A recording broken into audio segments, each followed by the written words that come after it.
বুঝাইতে পারবো না, এত সুন্দরভাবে হচ্ছে।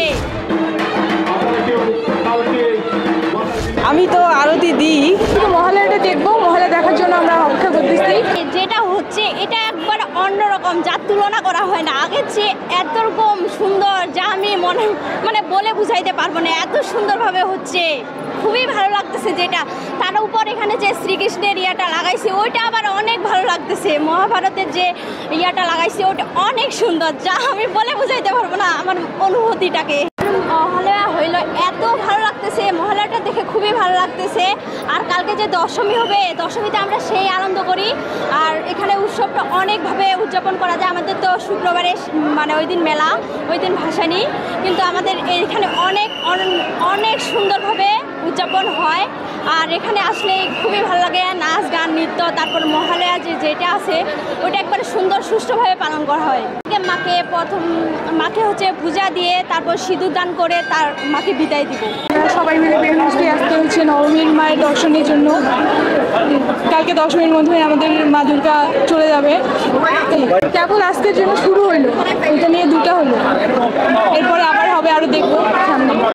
সব কিছু একই, এখন শুধু মহালয়াটা দেখবো, মহালয়া দেখার জন্য আমরা অপেক্ষা করতেছি। আজকে আমাদের হচ্ছে সনাতন ধর্মের নবমীর দিন। নবমীর দিনে রাতে ঘুরতে আসছি সবাই নিয়ে, পরিবার সহ সবাই নিয়ে।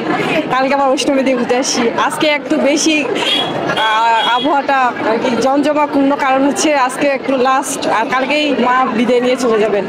এই জন্য আজকে আর কি একটু বেশি যাওয়া আমার অনেক ভালো লাগতেছে। মানে অনেক মানুষ, আশেপাশে অনেক মানুষ। এ পর্যন্ত মনে হয় আমার 20-25টা হয়েছে মণ্ডপ। আমি তো আরতি দিই, তবে হচ্ছে অনেক ছোট যখন ছিলাম তখন দিছিলাম, এখন অত বেশি আর কি আরতি দেওয়াটা হচ্ছে না, তবে আমি পুজো দিই। হ্যাঁ, অনেক ভালো লাগছে, অনেক ঘুরলাম, অনেক এনজয় করলাম, আত্মীয়দের বাড়িতে ঘুরলাম, এই আর কি সব মিলে অনেক ভালো। হ্যাঁ, আমি অনেকগুলো মন্দিরে ঘুরছি, অনেক ভালো সবগুলায়, সব মিলে অনেক ভালো করছে। তবে এখানে একটু বেশি করছে, উন্নত অনেক ভালো, মানে ভালো লাগলো। আসে অনেক অন্য থেকে এখানে বেশি ভালো হয়, সব মিলে সব দিক দিয়ে ভালো লাগে।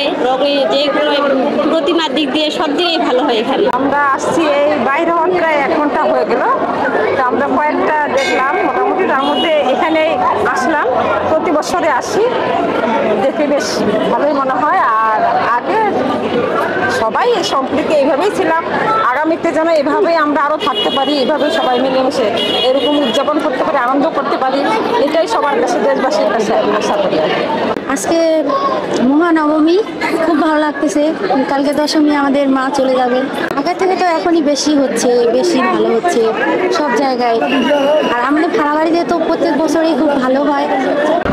আমাদের এখানে ঠাকুরগাঁও অত্র অঞ্চলের মধ্যে সবচেয়ে বড় পূজা হয়। এটা মোটামুটি ঠাকুরগাঁও জেলা প্রশাসক থেকে শুরু করে এই যে পারিপার্শ্বিক যে লোকজন থাকে সবগুলাই জানে।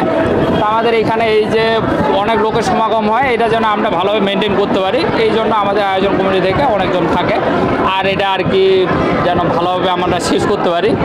ভক্তবৃন্দ ও মা বোনেরা প্রত্যেকের আমার নমস্কার ও রাধা বইল।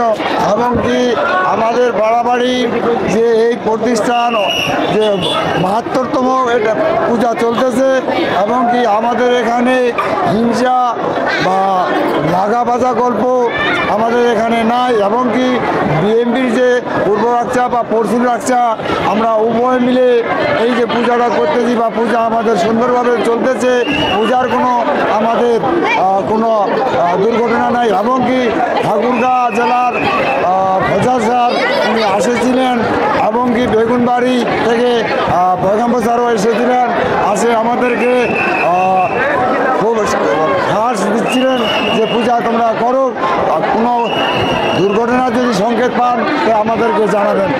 তাদেরকে আমি খুব ধন্যবাদ জানাই।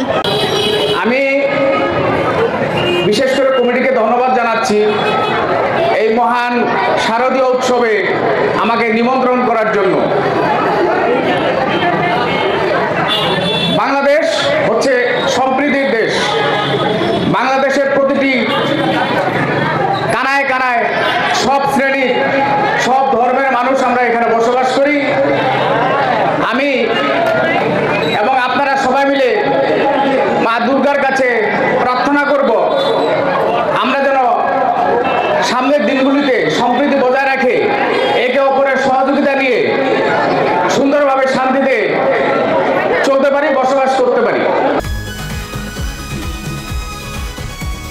এটা তো ওরা আসলেই জানতে পারবে, তাই না? শোনো, টাকা তো চাইছে, 10,000 টাকার শর্ট আছে, বুঝছো? ধন্যবাদ। কত টাকা শর্ট পড়ছে সেটা বল। 10,000 টাকাই শর্ট আছে। আচ্ছা সেটা মাথা ছুঁয়ে বলো।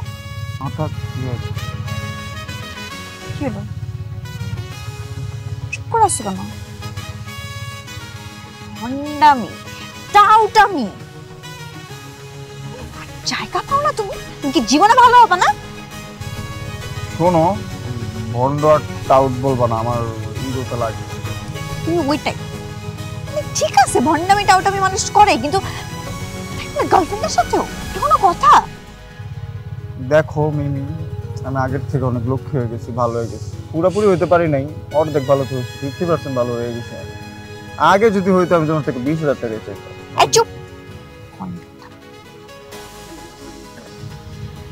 তাও না 10,000। ঠিকভাবে বলো কত টাকা শর্ট পড়ছে? 5,000 টাকা লাগবে।